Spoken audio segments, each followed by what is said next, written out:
afternoon, everybody. Thank you for coming to the Institute for Policy Studies, and welcome to the Institute for Policy Studies. My name is Netfa Freeman. I'm the events coordinator here at the Institute for Policy Studies. And we're going to have a very interesting and timely, or should I say, it's always timely, to deal with justice, social justice.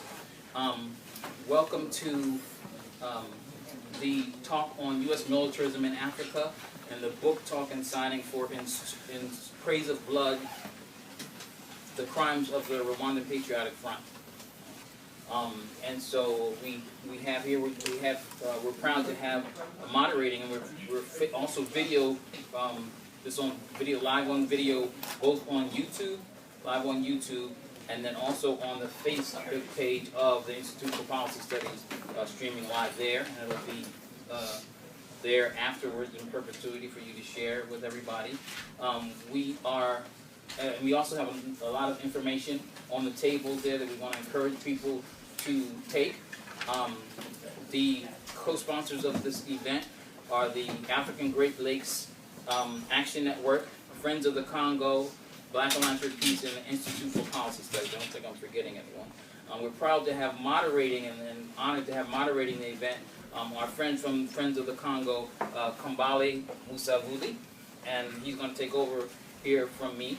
We want to also, we also have, I think you're going to say that, but we have for sale the book in Praise of Blood by Judi Rever, and then Judi can actually do a signing afterwards if we finish on time and everything. So that's pretty much it. We want to encourage people to take the literature. On behalf of Black Alliance for Peace, full disclosure, I'm also on the coordinating committee of Black Alliance for Peace. We have, and we want to get people to take a look at the AFRICOM fact sheet. We have a fact sheet on AFRICOM, and I think is very important and also directly related to what we're going to deal with today. So without further ado, I'm going to hand it over to Kambale. Thank you. Thank you, Netfa. Thank you, IPS, for providing a platform for this discussion. Thank you all for being here this afternoon. I know it's rainy, it's cold, but you found the time to actually come here to have this discussion. This event is going to focus on speaking about the region of the African Great Lakes region and having a discussion around Judi Rever's book.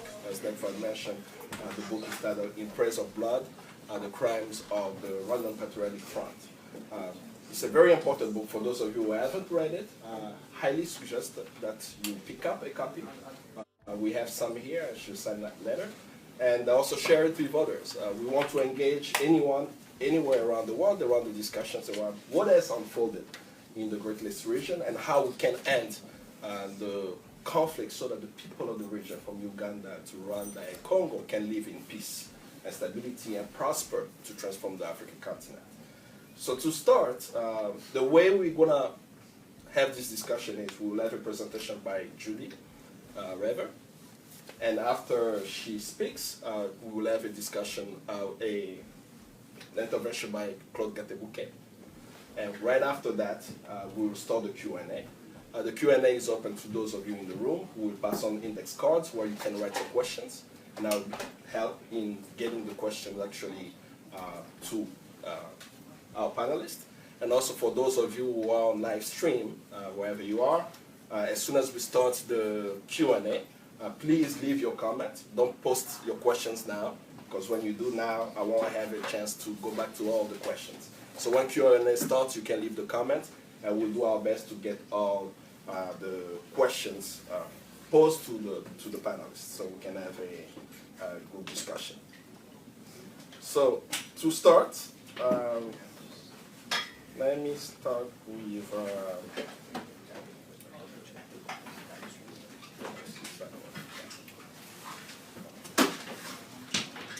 so we start with Judi, as I mentioned before.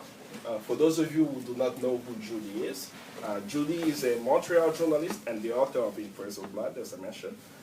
This book re-examines the dynamics of the Rwandan genocide and chronicles nearly 3 decades of mass violence committed by Paul Kagame's army, the Rwandan Patriotic Front. Her research is a narrative synthesis of hundreds of interviews with survivors and Kagame's former soldiers. And it's bolstered with documents leaked from the UN Tribunal, especially the ICTR and other sources. Judi Rever is a graduate of Ryerson School of Journalism in 1997. While working for Radio France Internationale, she went to Congo and Rwanda to cover the humanitarian crisis after Kagame's troops toppled the longtime President Mobutu Sese Seko.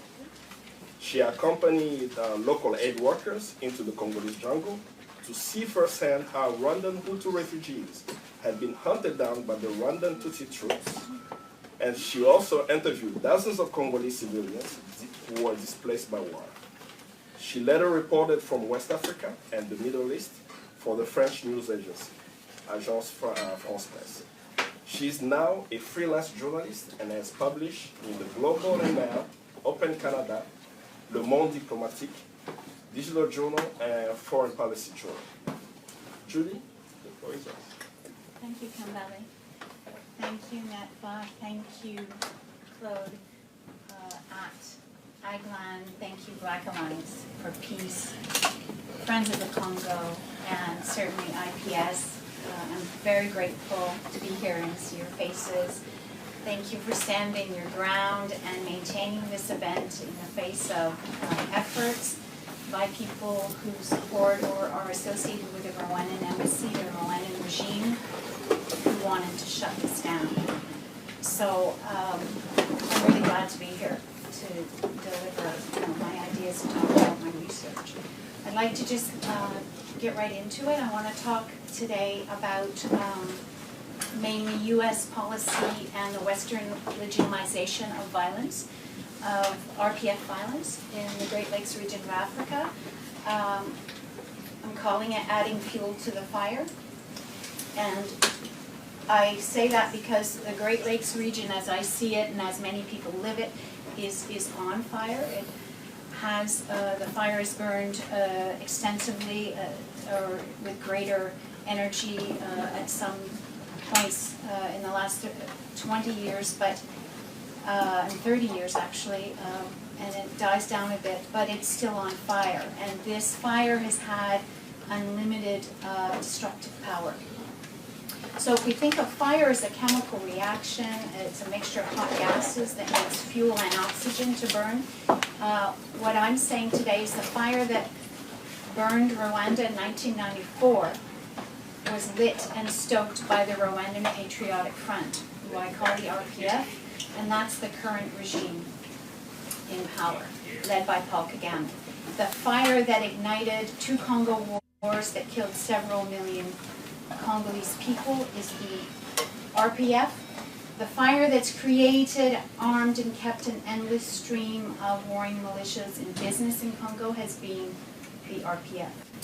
Now, the ingredients sustaining the fire in Central Africa are the fuel and the oxygen. The fuel, as I see it, is U.S. policy and UN capitulation to that policy. The oxygen is the official narrative promoted by Western elites and multiple layers of RPF propaganda, which are the cornerstone of that narrative. So why is this important today? And I just want to give two very brief examples of why the narrative is important, Kagame's moral legitimacy. Kagame's war is ongoing in Congo. I want to talk very quickly about two areas. One is Kasai, it's Kasai province, and in mid-2017, very recently, more than 5,000 people have been killed and 1 million others displaced in this diamond-rich area of Kasai. 1 million others displaced in this diamond-rich area of Kasai. And one of the key figures creating and stoking the violence was a man named Eric Ruham in Bere. And he's fought in 3 of Kagame's brutal militias over the last 20 years. And he's a figure that, as part of misguided internationally brokered peace agreements, has been brought into the Congolese army. These people have fueled chaos and fought over local land and resources ever since. Now, he has maintained very close ties to Kagame's military intelligence department, the DMI. In Kasai in 2017, two UN investigators, Michael Sharp, a US citizen, and Swedish national Judi Caplan were brutally murdered while investigating violence in the region. Another area of the Congo is Beni, and Kambali would know that area very well. Kagame's criminal networks are present in Beni. Kagame's militia, the M23, which he created, was effectively dismantled, but it is still very much active. As of 2017, special operations were underway in northern Congo by a man called Delphin Kahimbi.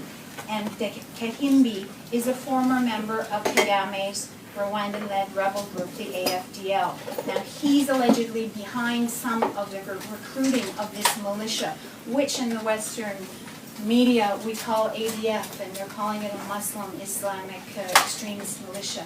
But in fact, a number of members of this militia are Kinyarwanda speaking and are linked to Rwanda. A lot of savage massacres occurring there.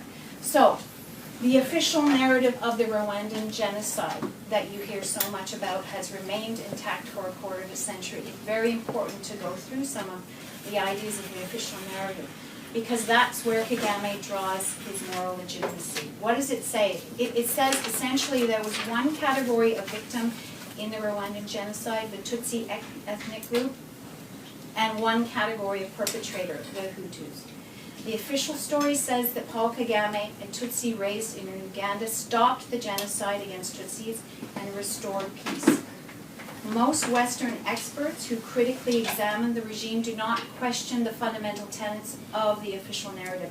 When they do, they downplay the scale and scope of RPF's violence. The official story, along with geopolitical interests, continue to drive global policy toward Central Africa.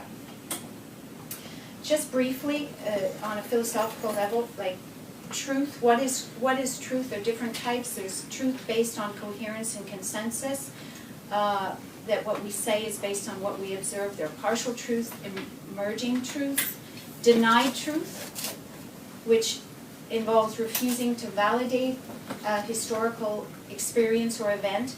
It's like lying by omission. In law, a lie by omission is the intentional failure to tell the truth in a situation that requires disclosure. The official narrative of the genocide was forged in a climate of violence and propaganda. Since then, the government of Paul Kagame has killed, blackmailed, jailed, or silenced anyone who has openly challenged this narrative. Now, this matters because the deception has a devastating impact. The United States, its allies, and the UN have lied by omission. They have hidden crucial information about RPF violence in 1994. They have removed documents from the public record. RPF techniques to silence truth tellers and US and UN attempts to hide or deny RPF atrocities have led to protracted violence in Central Africa. And that's the central point I want to make today. I want to go through some US policy examples of supporting, protecting, covering up, and praising Kagame's regime over the last 30 years.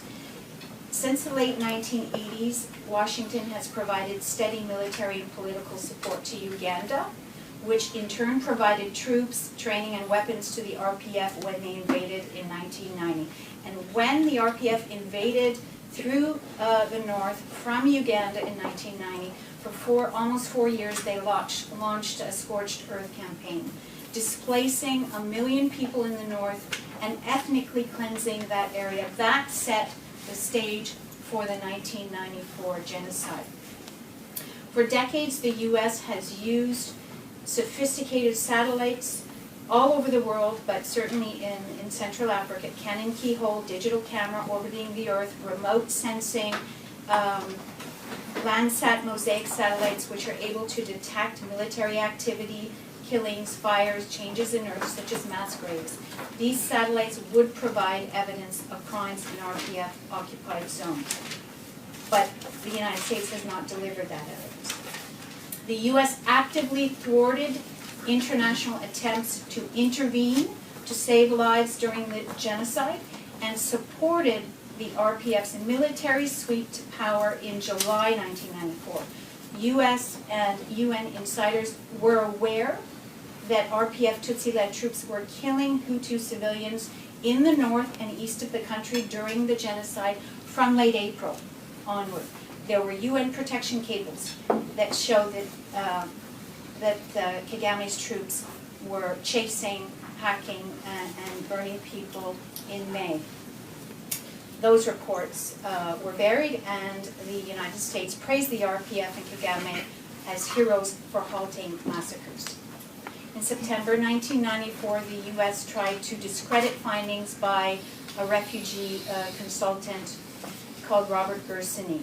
He found the RPF systematically massacred Hutu civilians in the zones that he visited with his team, about 1/3 of Rwanda. The U.S. made sure that the UN kept that explosive report secret. In later years, Washington acted illegally by ensuring the ICTR did not prosecute the RPF for these systematic massacres, and I'm going to come back to this later. The U.S. Embassy, a few years later, helped plan Kagame's invasion of Zaire. This is very important, in 1996-97. And now that invasion was aimed essentially at toppling Mobutu Sese Seko. The source for this is Gregory Stanton, who worked in the Human Rights Bureau at the State Department. I mean, he knew what was going on, and he was there at the time visiting the embassy, the U.S. Embassy in Kigali in Rwanda. Other forms of support. U.S. engineering giant Bechtel helped RPF rebels unseat Mobutu by providing satellite data and other information that led to his ouster. Bechtel commissioned and paid for NASA satellite studies of the country and for infrared maps of the mineral potential. Bechtel ties with U.S. intelligence are well known and have earned it the moniker of the working arm of the CIA. The CIA established a satellite dish at Mobutu's residence in late '96 at the beginning of the invasion, after it was seized by Kagame's rebels. Washington actively downplayed the number of Hutu refugees being chased and killed in the forests of Congo by Kagame's rebels. We also have Western multinational mining companies striking deals and providing money to Kagame's rebels during their military sweep. American Mineral Fields, TK Mining. U.S. officials, investment bankers, and mining interests organized a junket, a trip to Congo to RPF-controlled zones during the war, before Mobutu was overthrown, as Kagame's rebels were killing Congolese and Rwandan Hutu refugees. The senior U.S. official on that junket was Robin Sanders, Director of African Affairs for the U.S. National Security Council. In October 1997, 5 months after the regime change, because that's what it was, the unseating of Mobutu and the opening up of Congo, it was a regime change. The Boston Globe reported that European intelligence claimed U.S. special forces had participated in fighting in eastern Zaire. Washington lobbied against a UN investigation of RPF killings in Congo, and it has ensured ever since that Kagame was never indicted at the ICC, displayed clear evidence of his command control role in sponsoring warlords in Congo since 2002. So basically, the US and the UK, being the biggest financial, political, and military supporters of Kagame's government, Kigalis receiving from the US and the UK and other countries about $1 billion a year. The US provides about 1/5 of that amount. Very substantial. Now, in terms of US military assistance to the RPF, it's actually difficult to estimate the full extent of US military transfers, aid, and training, because a lot of it escapes congressional oversight. Some of it's through private contractors linked to the Pentagon. We've seen joint command exchange training and private military contract training that has been directly and indirectly tied to Rwandan forces implicated in gross human rights violations. We know that the U.S. through AFRICOM has more military operations in Africa now than the Middle East. 22% of U.S. humanitarian aid to Africa is distributed by the Pentagon, so there's certainly a weaponization of aid. That is UN policy as dangerous fuel. That powerful and U.S. policy, powerful insiders at the U.S. Establishment and military establishment, as I said, have hidden these crimes that some of which I've just described, protected the RPF from prosecution at international tribunals, and peddled this false narrative about what he did in 1994, allowing him to infiltrate international institutions. So what that has done has emboldened him. His regime, over the last 30 years, has been highly effective in mass, spree, and serial killing. Washington has, therefore, enabled Kagame's crimes and become an ingredient in the fire that has burned in the Great Lakes region of Africa since.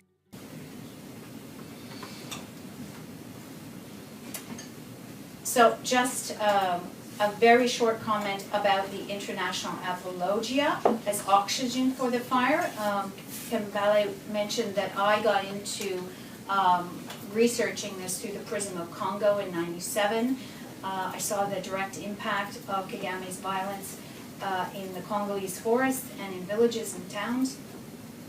At that time, we had intellectual elites like Philip Gorovitch from the New Yorker, British academic Alex de Waal, who legitimized RPF violence, not only in Rwanda, but certainly in Congo. Thousands of Rwandan refugees who were chased further into Congo were prey for Kagame. They were viewed in Western media as either génocidaires or their families were fearing justice. So that I think is key. I mention these two individuals because I see them as among kingmakers, among Western elites who have helped enable Paul Kagame's impunity over the last quarter century. Many people have built their careers around this propaganda and one-sided genocide narrative. They are invested in protecting the perpetrator, and they have helped make Paul Kagame king. There are so many of these people in academia, in mainstream journalism, in political and military establishments. I'm not going to go through them all, but I'm just going to mention a few of the top of my list here today. Bill Clinton, with Madeleine Albright at the time, during the genocide, helped thwart UN intervention to halt the massacres of Tutsis and Hutus in a bid to allow the RPF to seize power. Clinton has stated that Kagame's freed the hearts and minds of the Rwandan people.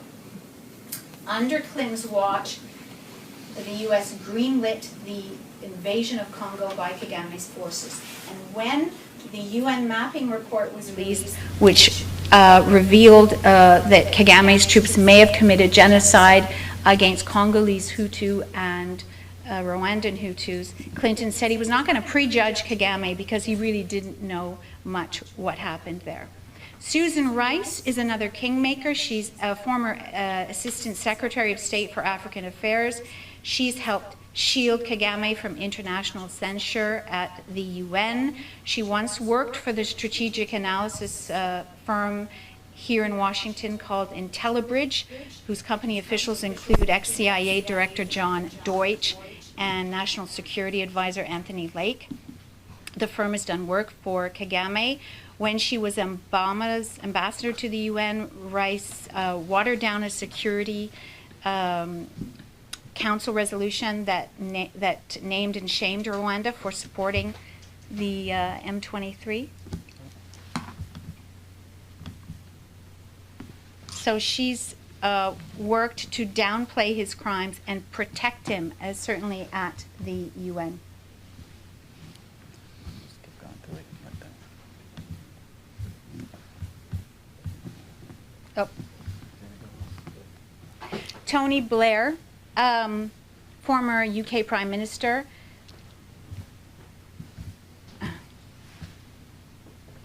Sorry, he has been one of Kagame's biggest cheerleaders. And he's responsible for kind of opening the taps of financial aid, international aid for Kagame. Let's get that. Ah, okay. Sorry about this. Just keep going. So, and he's built this cult of personality around Kagame. Go ahead. Keep going and I'll Okay. fix it. I don't know. For I don't those know of my you who list. be interested, we'll make sure to give you a copy of the slides. So make sure that you're signing up the table, and at the end of the event, we'll email you a copy of the slides so you can have it. So,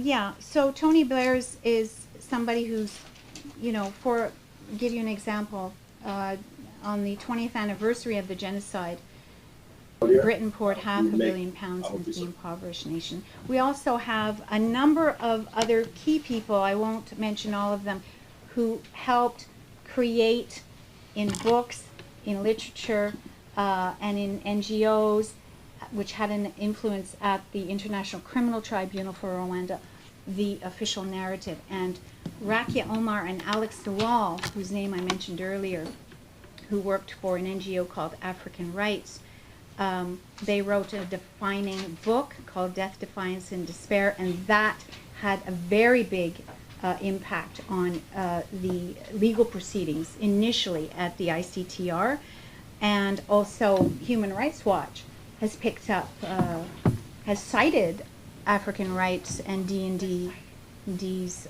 work about 42 times in their seminal account of the genocide.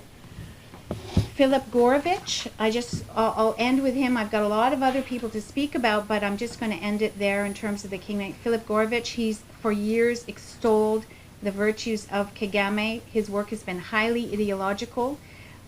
He was critical of UN efforts to probe RPF atrocities of Rwandan and Congolese Hutus many years ago. And then when the mapping report was released in 2010, he refused to address the substance of the accusations against Kagame's troops that they may have committed genocide. Instead, he wrote that it was difficult to see how this could lead to any trials.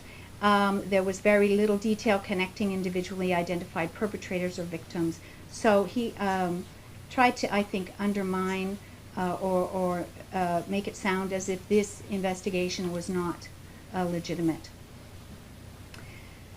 One of the things that I've been very frustrated with over the years is the lack of empirical studies, qualitative and quantitative studies about why Rwandan, in particular Rwandan Hutus, fled Rwanda in 1994 in the first place. And this is probably one of the reasons we don't fully understand the dynamics of the genocide, and that we don't know enough about what the RPF did to Hutus.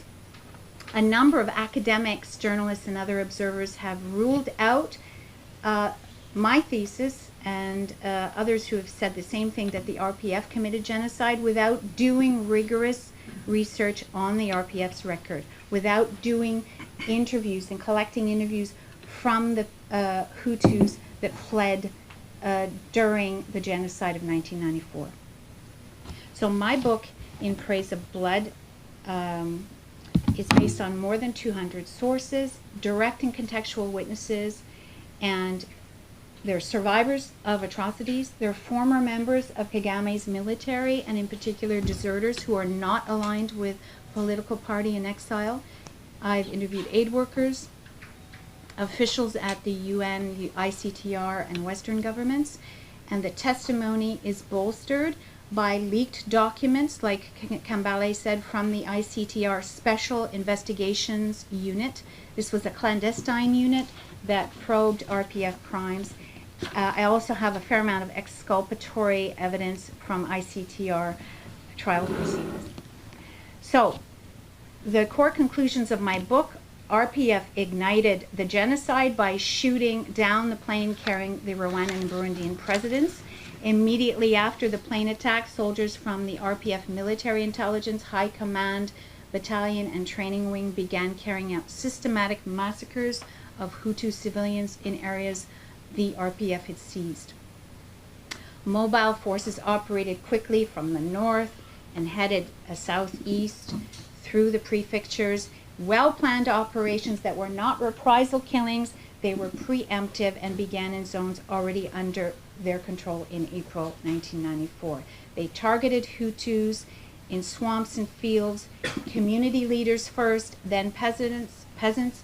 Large groups of Hutus were called to meetings, killed with guns, grenades, and agafuni hose. Hutus were dumped in mass graves, with Tutsis massacred by Hutu militias. The RPF loaded thousands of people onto trucks, mostly at night, brought them to Gabiro, where they were shot and burned. Journalists who were in Rwanda during the genocide were monitored highly by the RPF, and they were strictly controlled. So the RPF killings of Hutus, I posit, were highly organized, systematic, amounted to attempts to destroy in part Hutus as an ethnic group. These operations continued to a lesser degree in later years. This at the same time, of course, as Tutsis were systematically slaughtered in Hutu-controlled zones and were victims of a genocide. Hutu militia and elements of the state, often local, committed genocide against Hutus. I also say that the RPF fueled the genocide against Tutsis by infiltrating, this is quite complicated, infiltrating Hutu militias with various members of their commandos, and helped kill Tutsis in clandestine operations throughout Rwanda. And the infiltration by RPF commandos of Hutu militias throughout the country was key to the RPF's success in seizing territory, and it gives us clues about how the genocide unfolded. More research is needed to understand the genocide against Tutsis. Tutsi survivors and RPF deserters live in terror, and many are afraid to give their accounts. So, recap. The assumptions versus evidence. Paul Kagame stopped the genocide committed by Hutus against Tutsis. No. He ignited and fueled the genocide of Tutsis. RPF massacres of Hutu civilians during and after the genocide were essentially reprisal killings. No. Immediately after shooting down the plane, RPF organized death squads targeting Hutu community leaders, and they managed and peasants, and they concealed these massacres. It was well planned, organized, and massive, and it continued on a smaller scale for years. Civil participation in the genocide was only Hutu against Tutsi. This is not true. Tutsi civilians also were perpetrators. They participated in the violence against Hutus, directly assisting the RPF as well. The UN tribunal set up to try the most serious violations committed in Rwanda in 1994 fulfilled its mandate by convicting more than 60 individuals, all with ties to the former Hutu regime, therefore contributing to the country's difficult process of reconciliation. That's another assumption. That is bogus. The United States influenced the UN tribunal in Kagame's favor, shielded the RPF from prosecution, and cemented his impunity and dictatorship for decades to come. So the propaganda system that it's worth doing some reading on has established the RPF moral legitimacy, demonized the Hutu population, steered legal proceedings against Hutu opponents, and garnered support from the international community.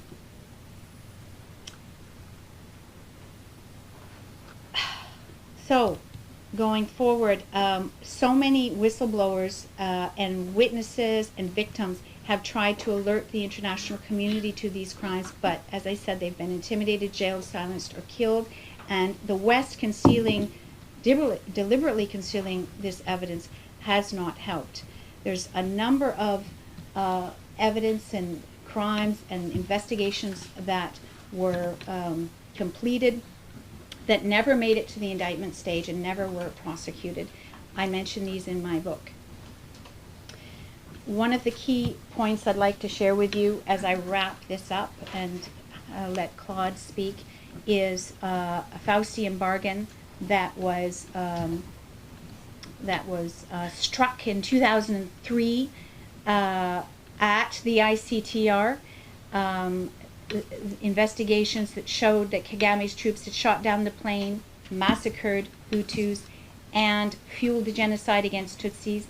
The ICTR clandestine investigative unit had this prima facie evidence, and the U.S. Ambassador for War Crimes, Pierre Prosper, engineered a deal that transferred the jurisdiction of investigating and prosecuting RPF crimes from the United Nations to the Rwandan government itself. So the deal was illegal and a breach of trust, and it amounted to letting the killers investigate themselves.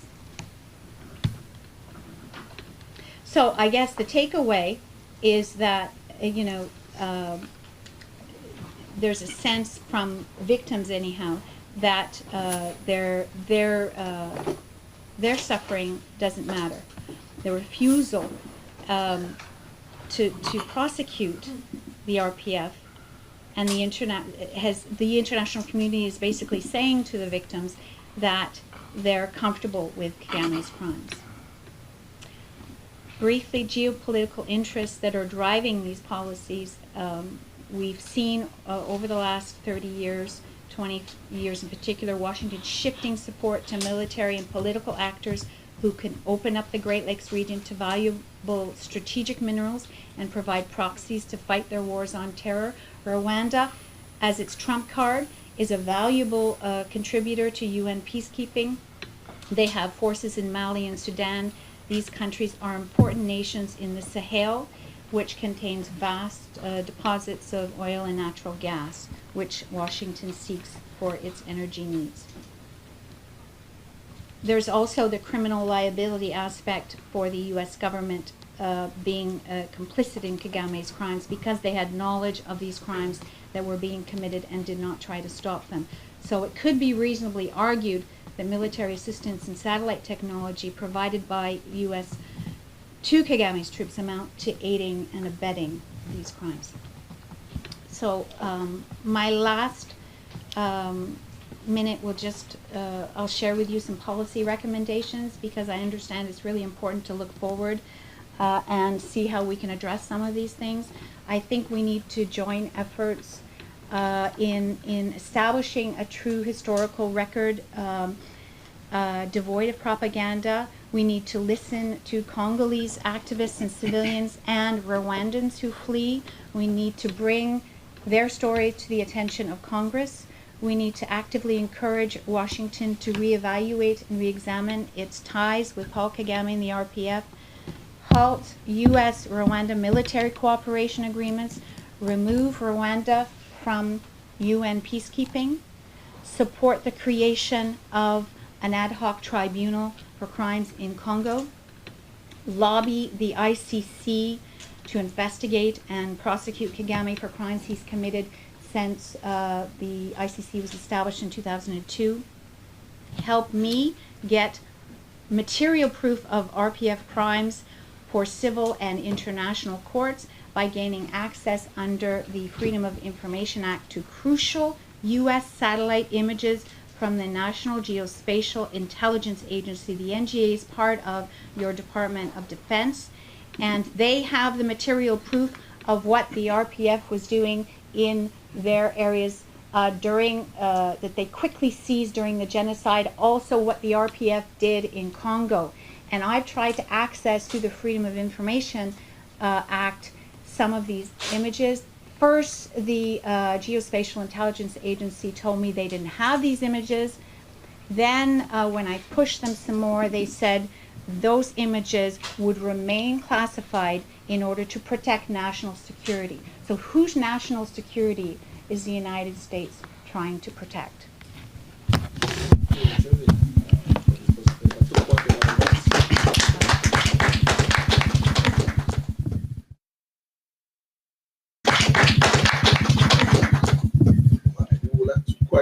Decompose some of those things that you have shared with us. And as I mentioned earlier, we will make, I hope it's okay, make available the slides so that people can have that. So if you have signed up at the table and we have your email, you will make sure that you get a copy of her slide presentation.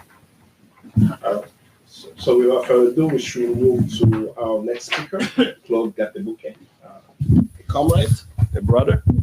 We've been working together for quite some time, and I always admire his courage as well, speaking on behalf of people who seek justice around the world, not just in Rwanda. So Claude Gattebuke is a Rwandan genocide survivor, a civil war survivor as well, and a human rights advocate.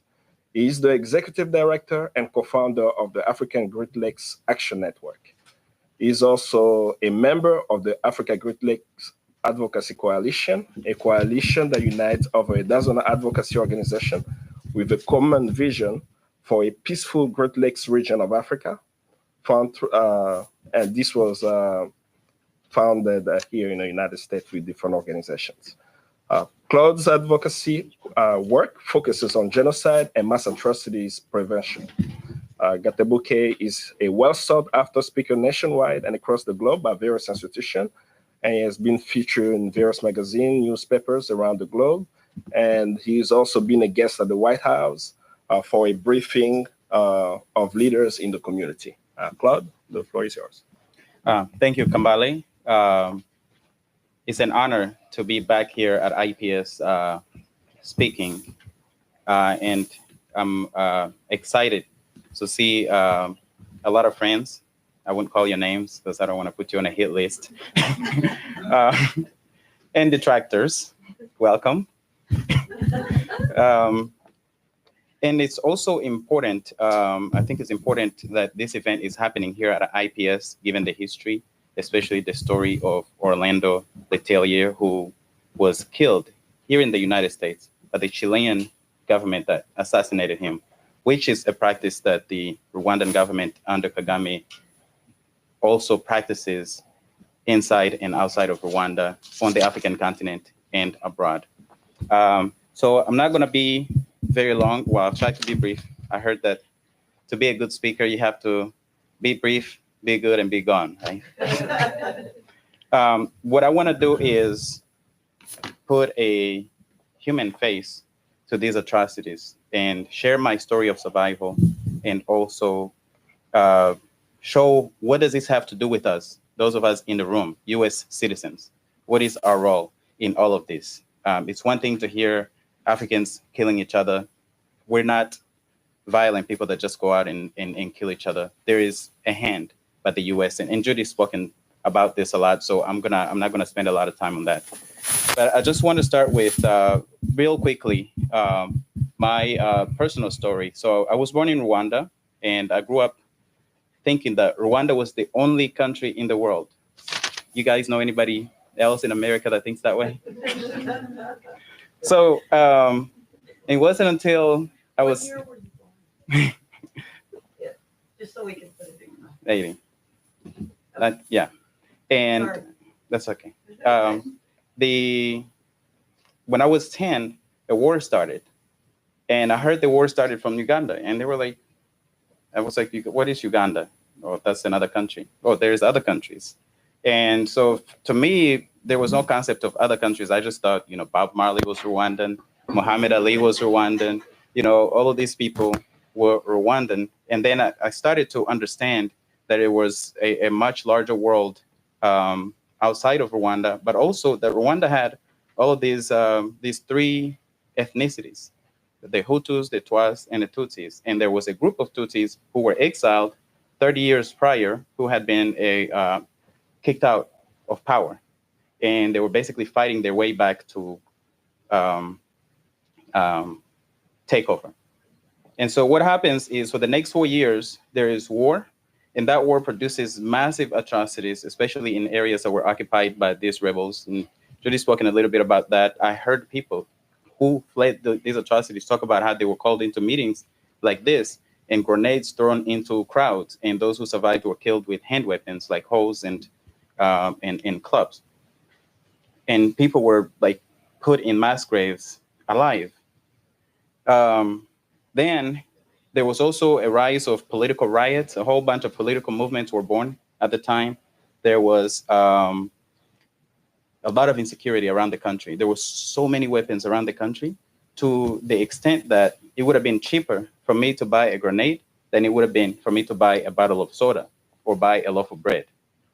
That's how crazy it was. But the resources were really strained because that war displaced about 1 million people from the northern part of the country. Rwanda is a very small country. It's the most densely populated country in the world, more densely populated than China that has over 1 billion people.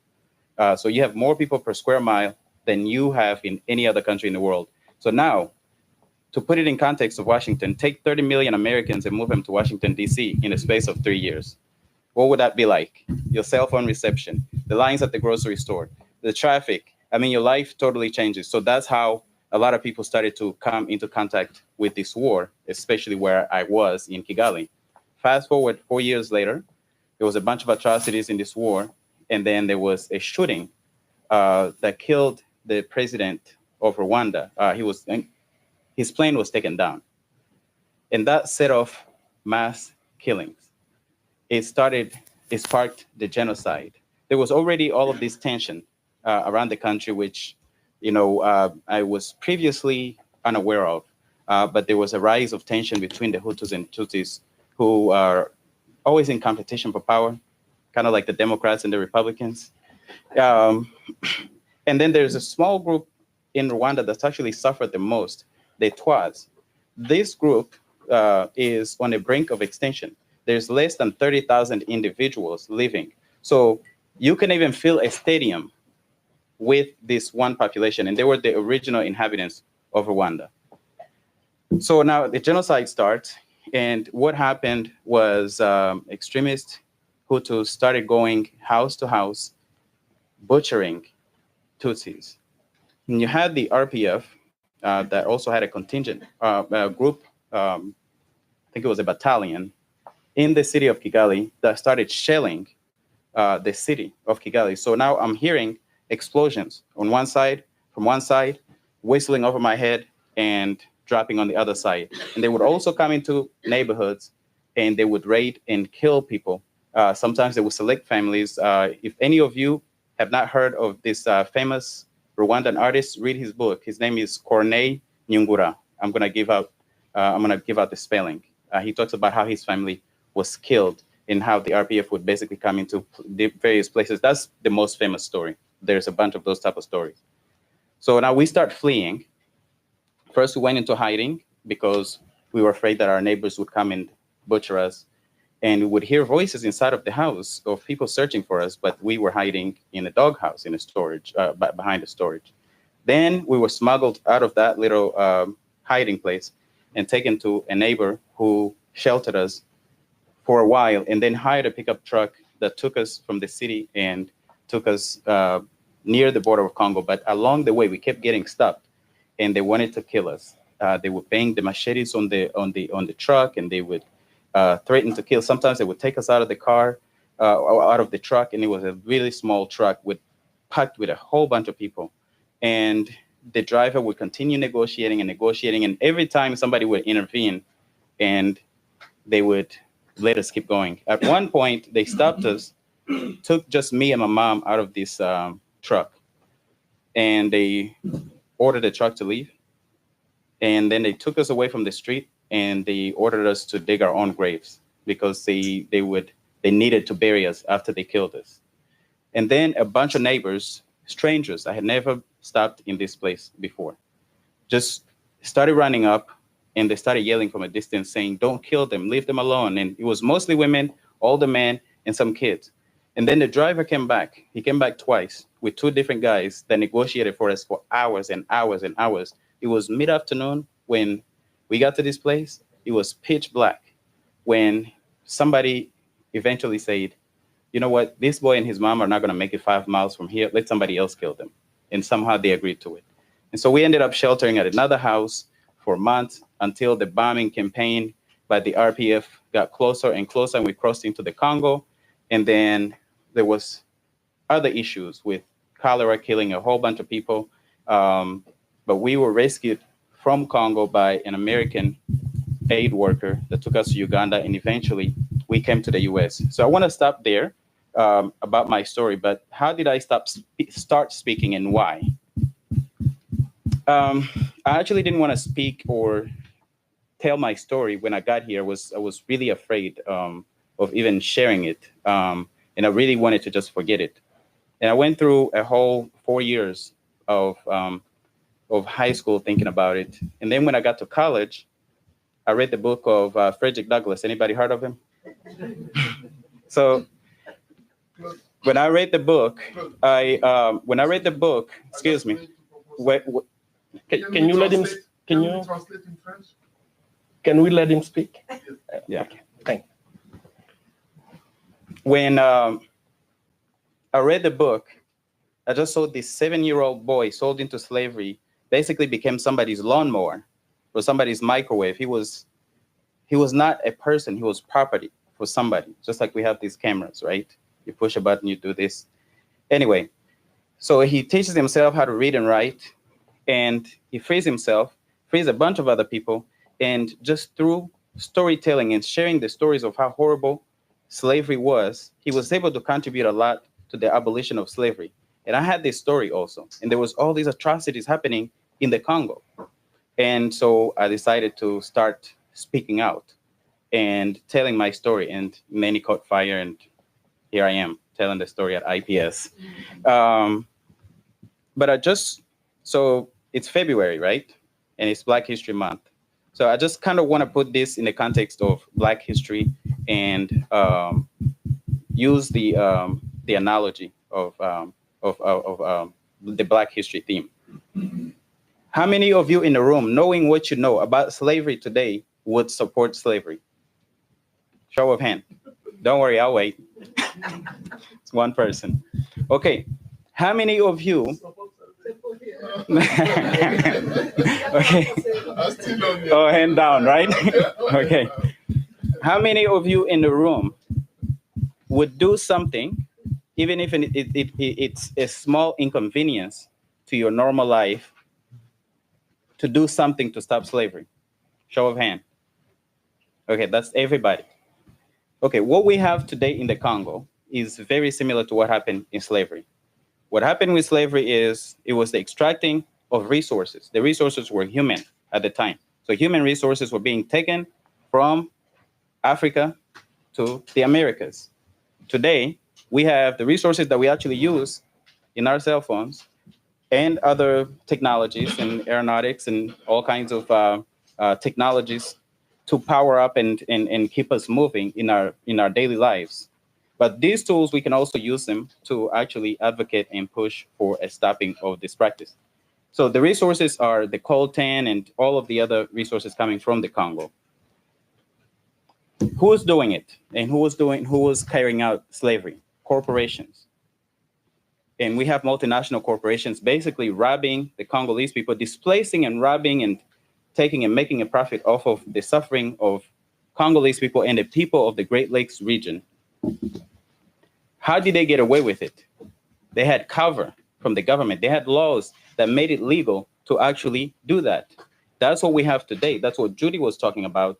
When you have basically the US government providing diplomatic and political cover to local players like the Kagames and the Musevenis and the Kabilas who have been involved in the massacres of millions of people in the region. That's how these corporations are getting away with it. Who were the other players, the African players? Whenever they couldn't just grab people and put them on the boats And I've been to Goree Island. It's horrible. A room like this, you will put hundreds of people ready to ship them off. The rooms are really tiny. When you look at them, to jam that many people in there, it's like sardine. Now, the local players, the local kings and rulers in Africa at the time were selling other Africans into slavery. That's what we have with the Kagames and the Musevenis and the Kabilas. That is what they're doing. They're doing the bidding of these corporations and Western governments. And how else did they get away with it? The media was basically glorifying this practice as good business. And then the individuals like us were totally silent about it. And silence is consent. And the other thing that was happening, the masses were suffering. What we've had in the Great Lakes region is nearly 10 million people have lost their lives in the last 30 years. And it's also estimated that about 10 million people lost their lives in the Atlantic Ocean crossing from Africa to the Americas. It's very, very similar. I hope that analogy makes sense, does it? Okay. So what does it have to do with us today? We're paying for it because we are taxpayers.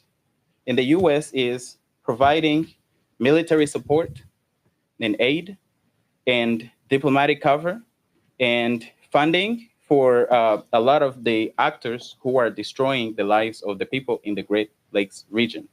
And that's our money that's being used to do that. And we have a right to ask the questions and to actually demand that they stop doing this. So what can we do? I just have three. There's a whole bunch, but I have three. I want to start with, has anybody heard about the atrocities against women in the Congo?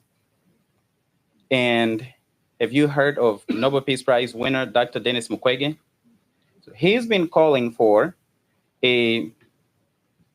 tribunals to try the people responsible for the crimes documented in the UN mapping report that was released in 2010. That report talks about so many crimes, but there's only 600 and some odd incidents. Only. It was only documenting the major crimes. There's still a whole bunch more. One of them was genocide committed by the Rwandan troops. Others were crazy amounts of massacres that were committed against the Congolese people. The Congolese people have suffered immensely, and we need to demand justice for them. And so we need to support the call by Dr. Denis Mukwege and the Congolese civil society to set up these international tribunals to try those who are documented, at least in this report, and hopefully even more. The second thing I would ask for is that the US has sanctioned a whole bunch of people around the world. We have reports that generals in Rwanda have actually been leading rebellions in the Congo. I'll just mention a few names. General James Kabarebe, General Jack Nziza, General Charles Kayonga, and you'll see a bunch of those names actually in Judi's book. It's like, I can't remember the page, but it's in the book. And you'll see all those crimes. It's horrible. And the third is to stop military support of the Rwandan military. So that's all I'm asking. And I'm not sure that it actually inconveniences you that much, but you can actually do something really great by doing something really small. Thank you so much for your time.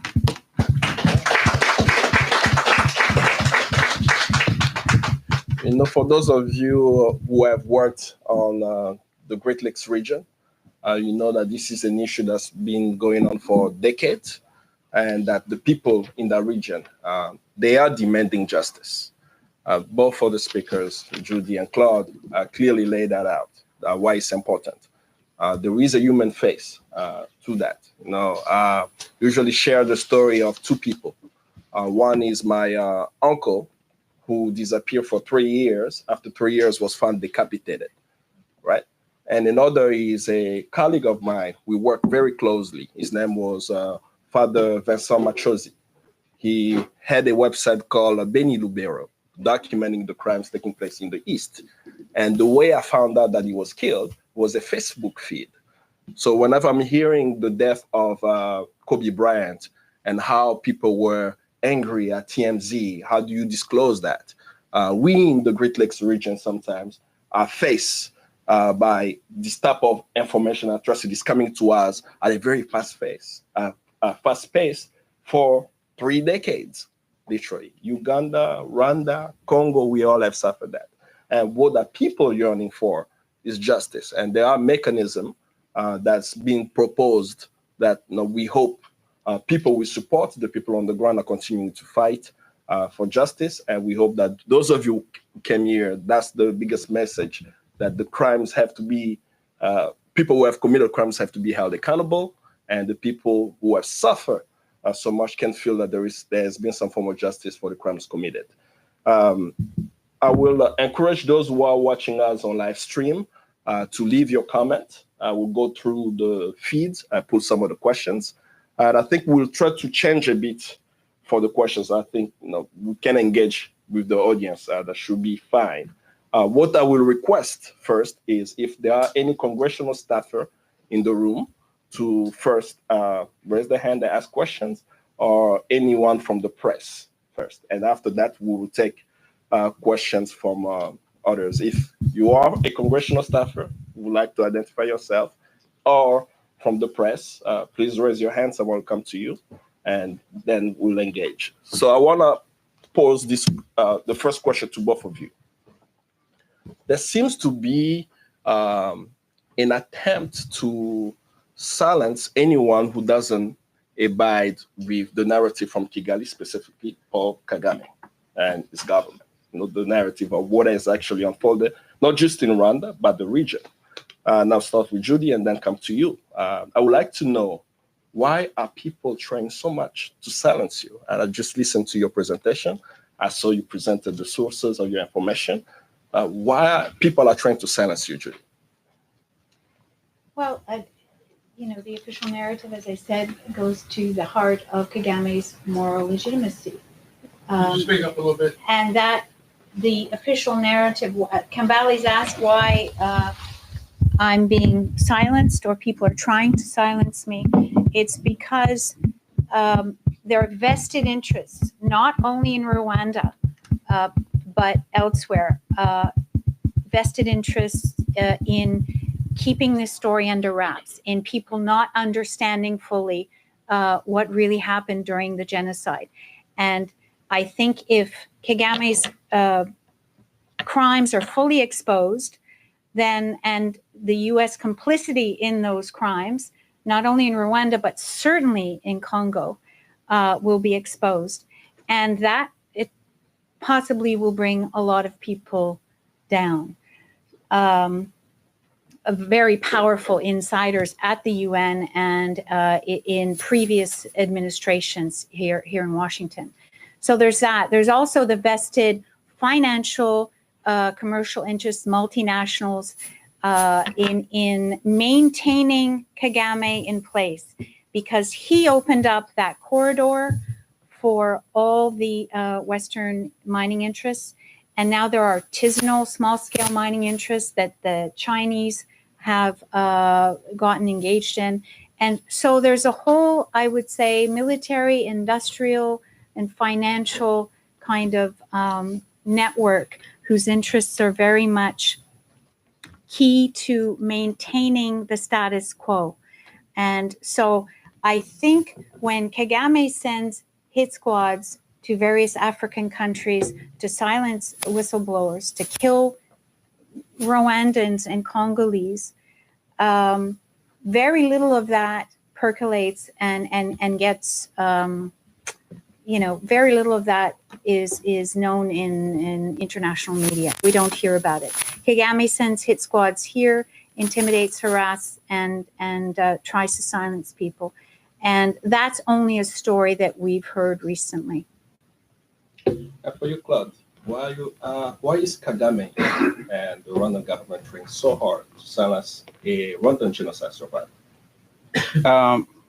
So the reason is because the more the whole story gets out and the whole truth gets out, Kagame is no longer the saint that pretends to have stopped the genocide when it's known. By the way, I have a video testimony from one of his former bodyguards, James Munyandinda, stating that they sent troops and soldiers to mix in with the militias that were killing Tutsis in 1994. I have that testimony, and I have it from also Alois Rienzi, who was also his bodyguard. Now, what he doesn't want is, Kagame has this great image of, his built up Rwanda. It's a nice and beautiful country. The streets are clean, and nobody says that about South Africa, right? But if you go to Cape Town, it's a beautiful city. It's very clean.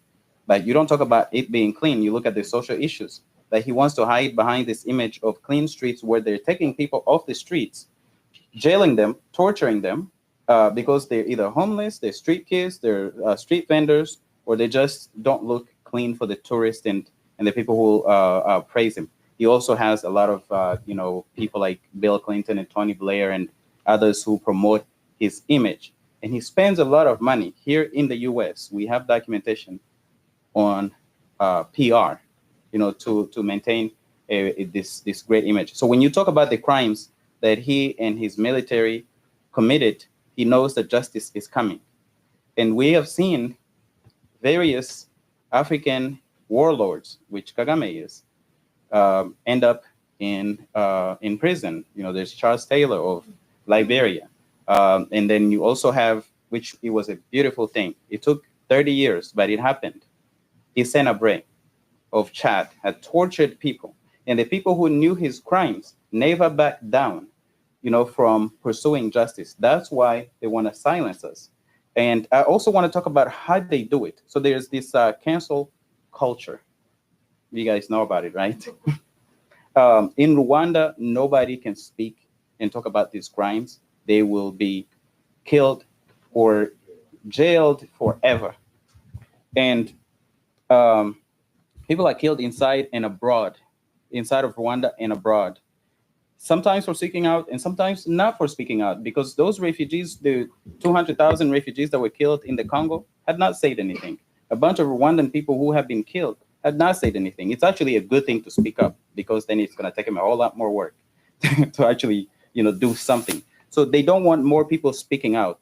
And what they do outside of Rwanda, they use, there's a wing of the government that pretends to be a non-governmental organization. It's known as the Rwanda Diaspora. And the way they operate, it's under the Ministry of Foreign Affairs in Rwanda. So it's like an embassy outside of the real embassy.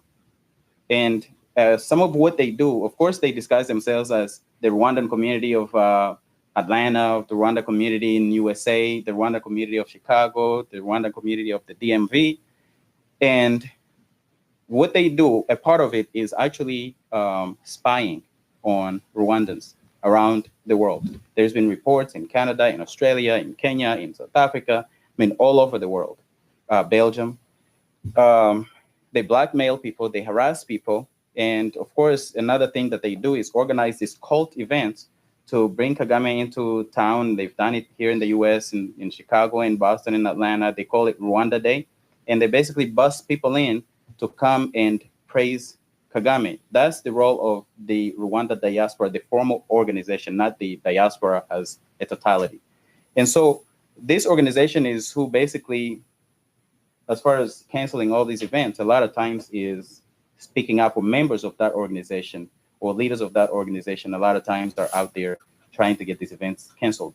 The thing they don't want to do is they don't actually want to sit and challenge what I'm saying or what we are saying. They just want to shut it down because it's too damaging, and they cannot actually speak intelligently and make any real sense when it comes to talking about what happened, the evidence, and how criminal Kagame is. They just want to force feed and force it down people's throat that Kagame stopped the genocide, which is incorrect. For sure, there were people who were hiding in the mountains and the valleys whom the RPF soldiers found and saved. That's true. However, as far as stopping the genocide itself, Kagame himself told General Romeo Dallaire, it's in his book, that in order to win this war, there's going to have to be some sacrifices. The sacrifices were the Tutsis who were inside of Rwanda and not a part of the RPF. The other thing is, and I'm going to stop here, Dallaire asked him, win the war quickly so we can stop the killing of the Tutsis. He said, no, we're going to do it in our own time. So all of this information is out there, but the more we speak out, the more we have events like this and it's broadcast everywhere, the more it's known and the more people are willing to take action. Because I saw everybody raise their hand and say, I would do something against slavery. So I'm going to hold y'all to it. All right. Any congressional staffer, press? Hi, I'm Jacqueline Woodlawn with Findings Necessary on Sputnik Radio and the Girl News Network. First of all, thank you so much for both of you for your book and for you coming and speaking out. We talk a lot on Findings Necessary about U.S. militarism around the world, imperialism, colonialism, all the issues that you mentioned. But particularly for U.S. audiences, and especially for the Black community, how do you tie what has been covered up in regard to the Rwandan genocide with the current U.S. military involvement in the Kagame regime and with the larger expansion of U.S. military through bases and covert operations throughout Africa, and how that all ties into this current ongoing great powers competition for the resources, like what are in the Congo and the region? Well, just anecdotally, and I'll let Kambali respond because I think he'd have a lot to say about this, but when the UN mapping report came out that stated very clearly that Kagame's troops likely committed genocide in the Congo in 1996 and 97, Kagame used his influence, formidable influence at the UN, and tried to delay and get the wording of the UN document changed. And there was, the UN released the document anyhow, and the findings are there for everyone to see. But he was very upset, and the end result of his power at the UN and his influence through UN peacekeeping was that no ad hoc tribunal was ever created to prosecute these devastating crimes in Congo. I mean, we're 2020, and 10 years later that Washington has not put its backing, support behind a tribunal to prosecute Kagame or other belligerents for all the millions of people who have died. And so therein lies the power of Kagame today, through peacekeeping at the UN, and those peacekeepers are used, as I mentioned, for the war on terror that the United States is waging in the Middle East, but also particularly in Africa. That's where Kagame's peacekeepers are, his soldiers. That's very valuable to the US. And so that's his trump card. And we need to talk about these issues. We need to force congressional hearings and force people, force elected leaders to support a UN tribunal. And that is where these crimes will be laid out, discussed, and prosecuted. Briefly, I'm sure you saw not long ago there was a young man from Chicago who was killed in Camp Simba in Kenya, right? This young Black man with his death kind of opened my eyes into even thinking about U.S. militarism differently. Because while we may talk about the U.S. power and U.S. imperialist power being extended across the African continent, ordinary citizens actually somehow participate. I do not know the story of that young man.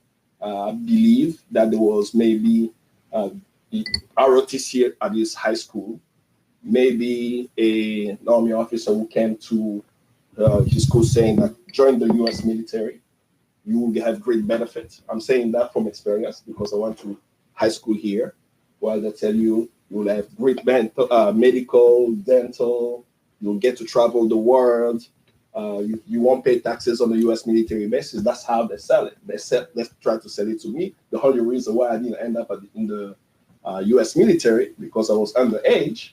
The officer had to come to my house, and my mom looked at me like, "You crazy? Why are you trying to join?" I said, "Mom, they'll pay for many things." Yeah. Right? So when you have this young black man now ending up in Camp Simba, assassinated by Al-Shabaab, for me now in the college, we need to educate people about U.S.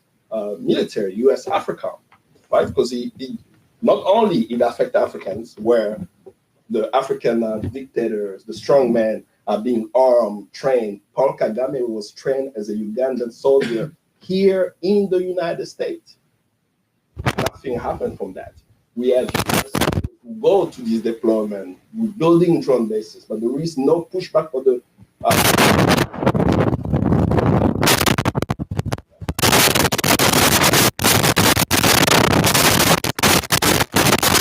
Washington.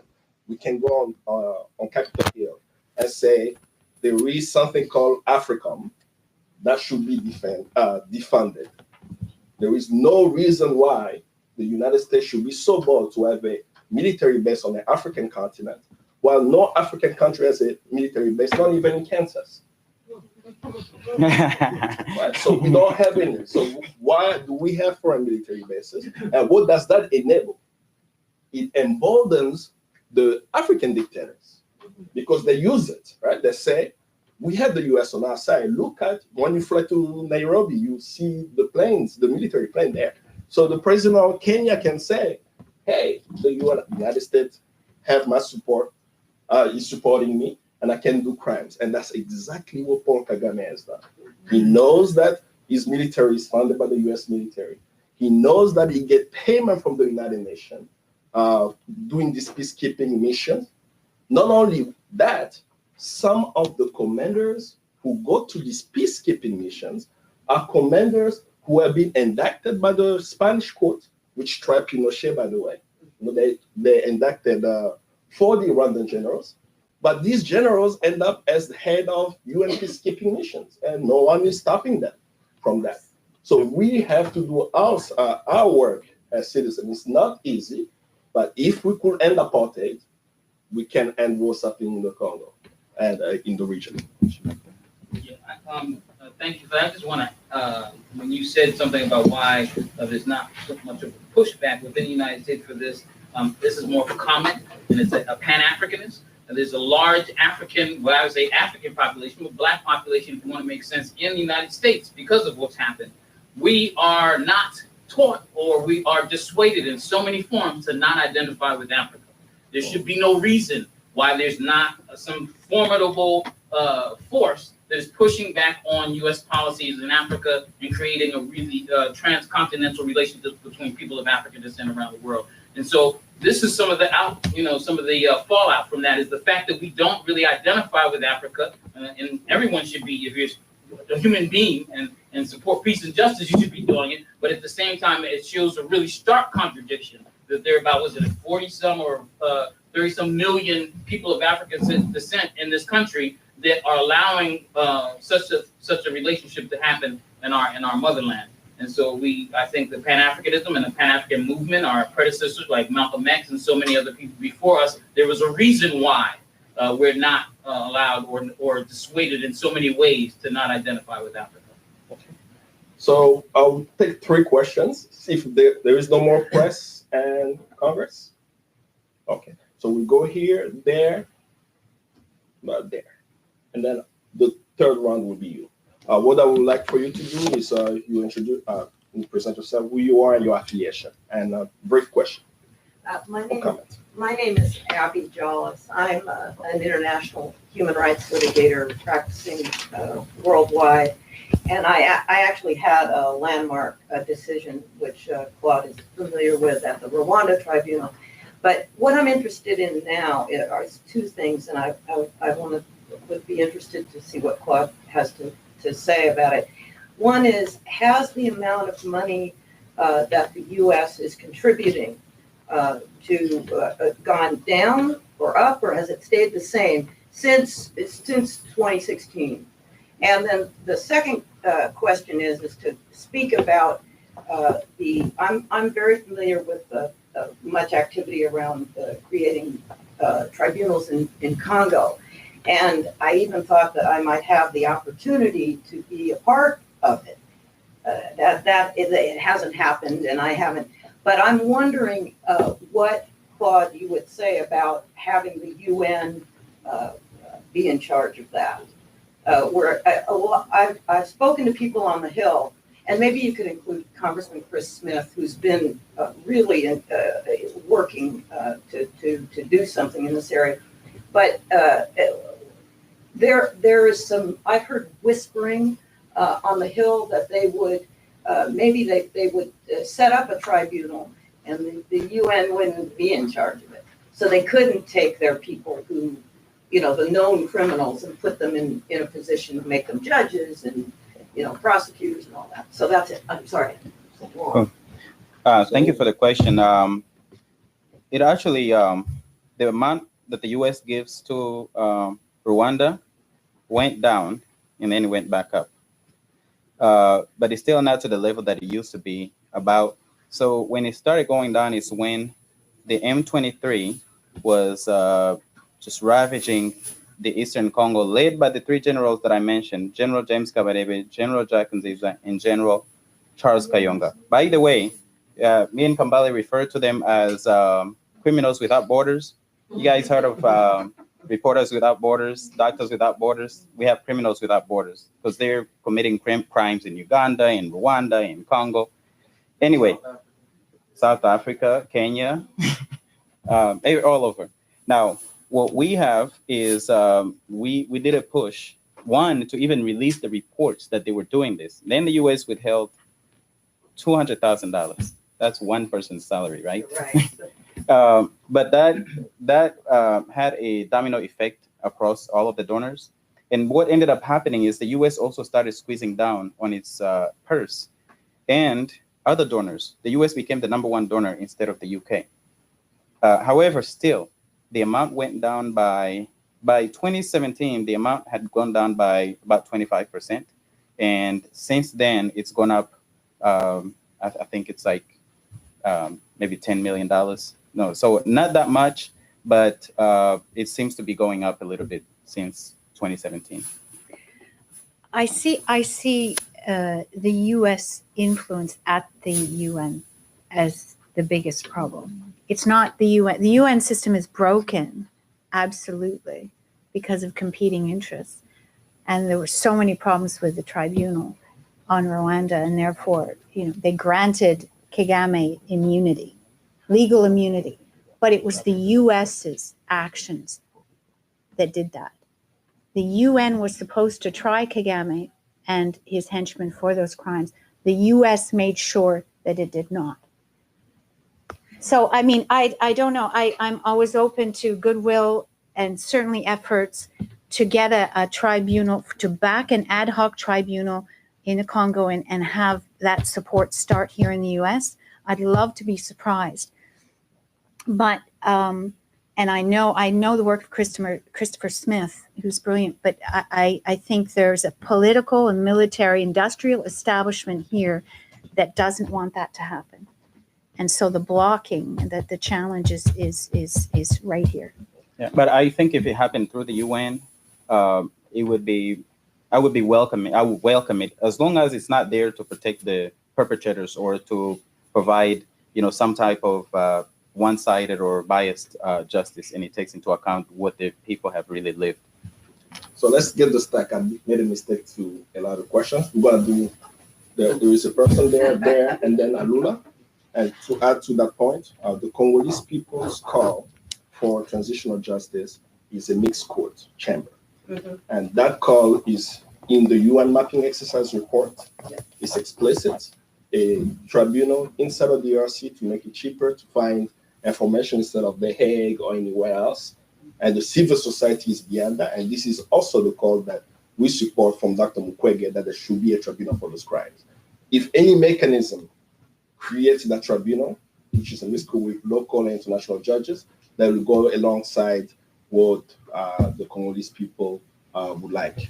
So we'll go to you, him, and then Alula. So we stack the questions and then they respond to all three at the same time. Yes. My name is Bob Griss. I'm a health policy researcher, but that's not relevant to this discussion. In the story that Judi is telling, there are different stages in terms of Kagame's role in violence. I heard that he provoked the genocide through the killing of the Tutsi president in this plane crash. Yeah. Secondly, I'm hearing that after the genocide, the Tutsis played a role, and I guess Kagame, as the leader of the Tutsis, played a role in ending that genocide in Rwanda, but then followed that role into the Congo, where Hutus ran, and then committed various crimes of genocide against Hutus and I guess Congolese also in the Congo.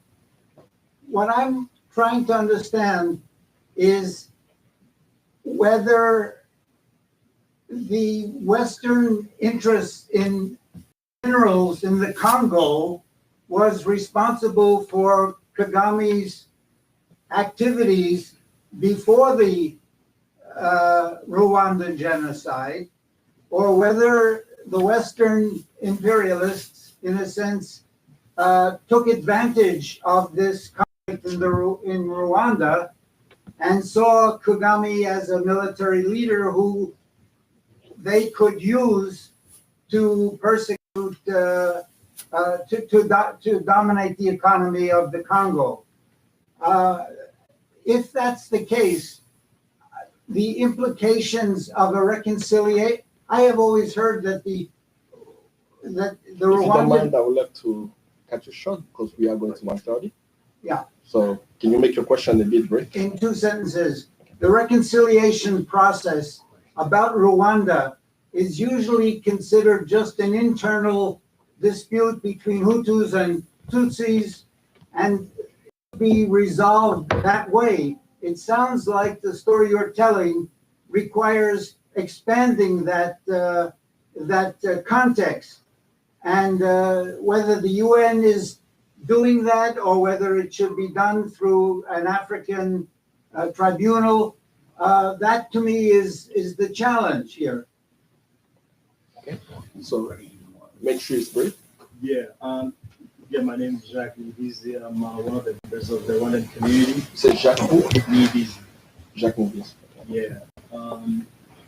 So basically, I just wanted to kind of counter all the Judi Rever mentioned her book and what quote had been said, had been saying during this at this forum.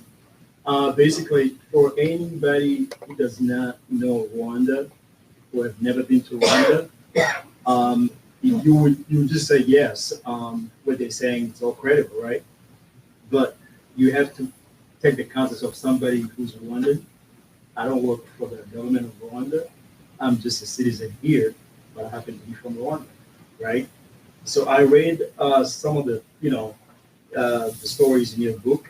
Many of them are not even close to the reality. Never occurred, never happened. Can you identify those things that's not never The occurred? massacre in Byumba, the accusation of James Kabarebe killing mass, Hutus. Let me just talk about the massacre in Buyumba Stadium. That massacre, the testimony of that massacre in which Kagame's troops rounded up thousands of Hutus, brought them to a soccer stadium in April and massacred them brutally. That the evidence for those crimes, you say it didn't happen, is in ICTR documents. Yeah, And so you you say it didn't happen. Yeah, let me just say, there were killings, but to really make the long story short, because we're running out of time here, we gotta go back to work, some of us. Long story short is that Kagame really stopped the genocide. Just give that idea that if the army of Kagame, right, the RPA, would have killed, we'd go and engage in a mass killing. Do you think there could be a state of Rwanda? There would not be a state of Rwanda. So the idea was just to stop anybody who was killing other people and kick out the militia, the army who were killing, the minority, the Tutsi. Thank you for your question. If you don't have any other question, I have to jump to I Mr. would just to briefly saying that. So don't believe Your question is around Buyumba, and she's going to respond to that. So let's go to the next one. So she can either provide the evidence on that question. So, sir. First of all, I'm Dr. George Alula. As many of you knows me, it has been 10 years almost that Kambale and Claude, we didn't meet since the mapping report at the Hill. And also the problem at the Hill, I called the Rwandan people to stop the genocide in Congo. When I see Judi Rever, for which interest, she has to put her life in line to write about something. The friend of the Congo has been calling for years to break the silence. You were so young, Kambale, finishing your high school, when I know you, with my brother there.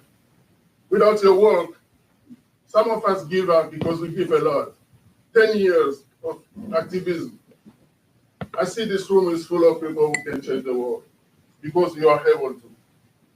I believe on that.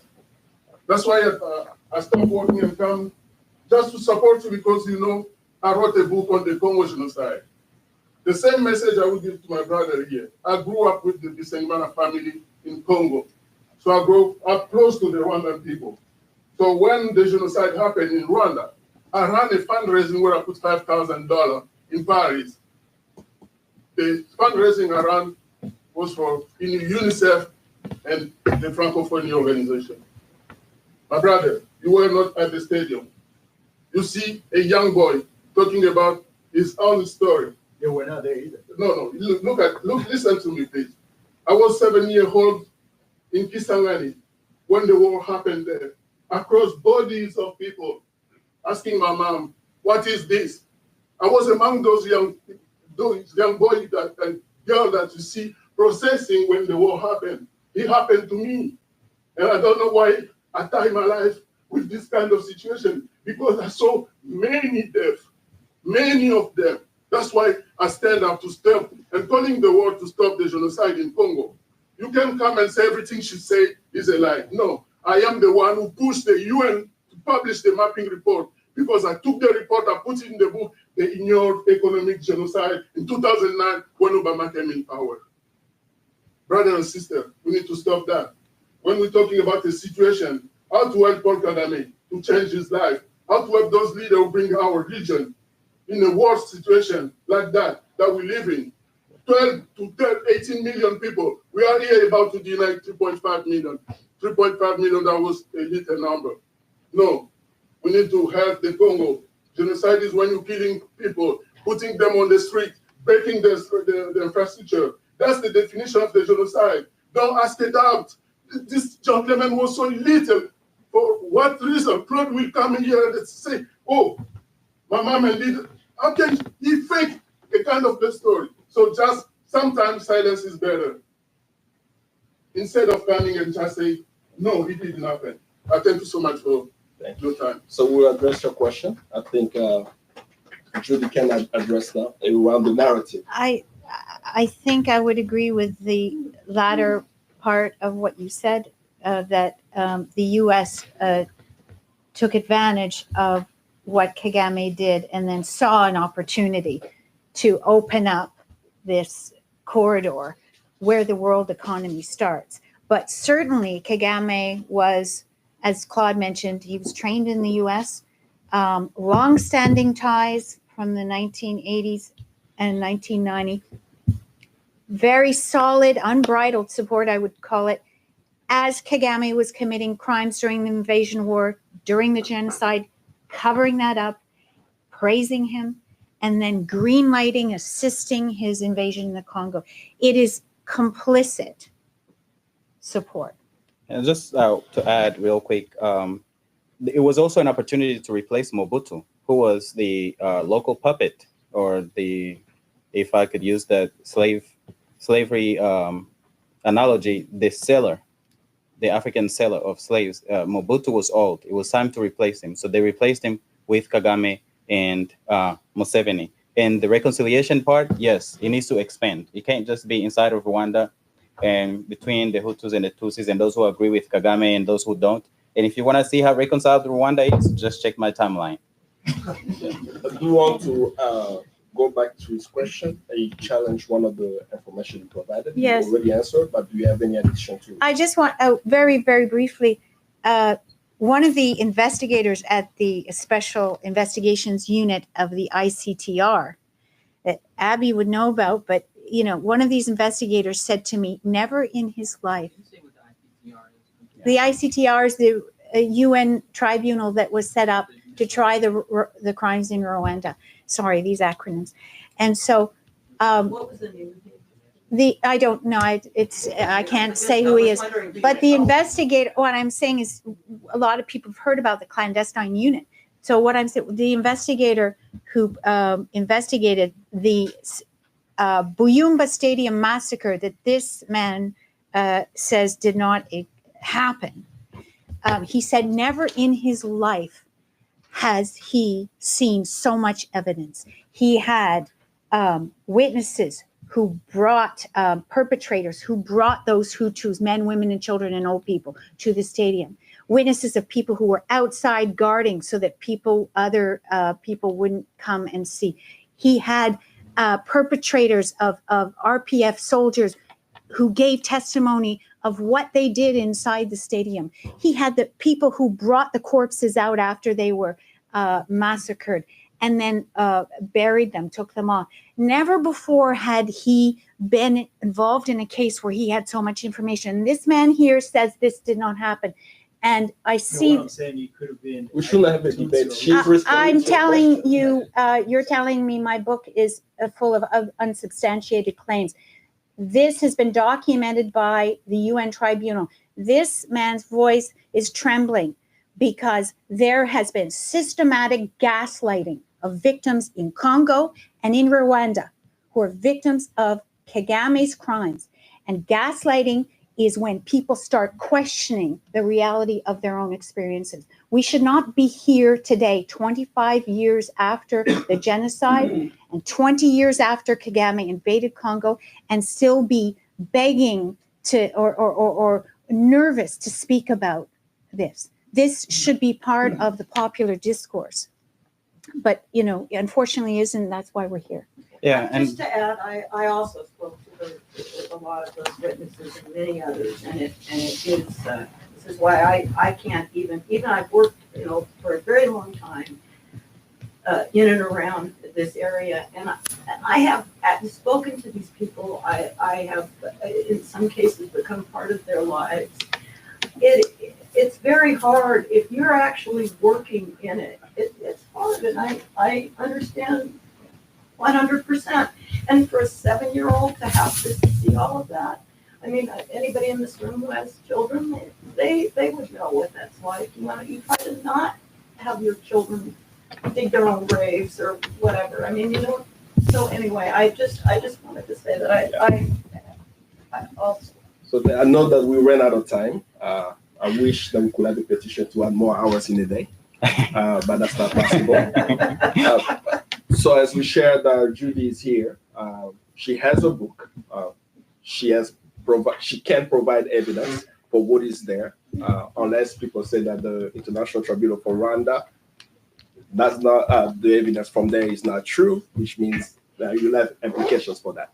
So her book is here. She's gonna stay for signing the book. I hope Mr. Jack Nibizi from the Rwandan community can stay to get a copy. If you don't, it's autographed. I have one.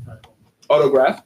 That way that we all can learn more from the book. And I believe Brother Maurice is going to handle the book sales at the table there, and then you can come back in here and speak to you. Okay, thank you. Thank you, everybody. Thank you, everyone. We do a lot of stuff here in the Institute of Policy Studies. We believe that people need to be informed, engaged, and interconnected. Check out the flyers and information that we have on the table. Thank you. All right. Thank you. Great suggestion. Hi. Thank you very much. Thank you for coming and being interested.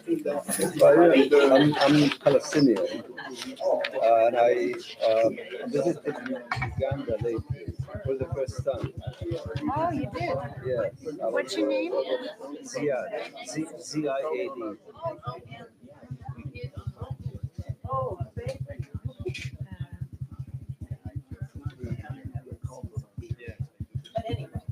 Hello. I know it's so crowded. Thank you so much for coming. Thank you. Will you, are you in town for a while? No, I'm leaving. Thank you very much, Ziad. We can connect.